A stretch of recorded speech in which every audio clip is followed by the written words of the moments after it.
Listen, I think most of the time when people side with organizations over players, it's irritating, considering that it gives off the same energy to me as when people support corporations over workers. I say this with a caveat that this isn't the case all of the time, such as right now with Rafael Devers outright refusing to play first base, despite them recently losing one of the biggest pieces of their lineup coming into the year in Tristan Casas. Devers was quoted as saying to the media, "I know I'm a ball player, but at the same time, they can't expect me to play every single position out there.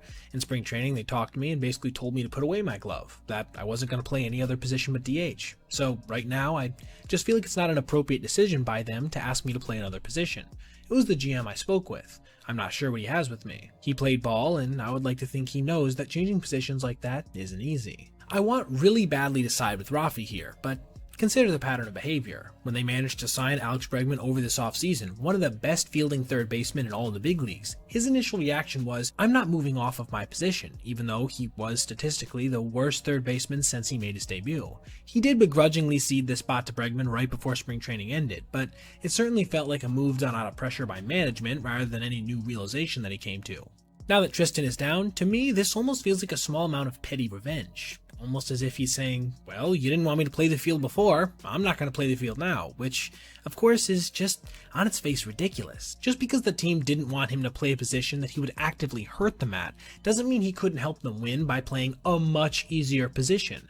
It's important to note that they're not asking him to hop out to center field or something.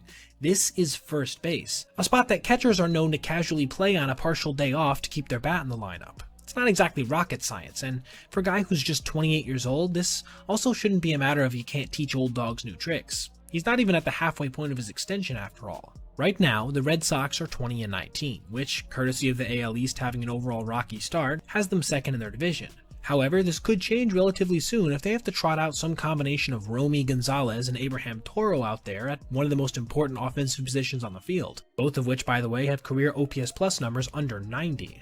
If they instead could plug Devers there, it could help free up a spot for the soon-to-return Masataka Yoshida at DH, or even allow them, if they wanted to be a bit more aggressive, to bring up one of their top prospects, who could then cycle in with their current slate of outfielders, allowing each of them to get routine playing time with the occasional day off at DH. All of this is heavily negated if Devers essentially refuses to take the field once again, without even attempting to see how his performance might be at this new position.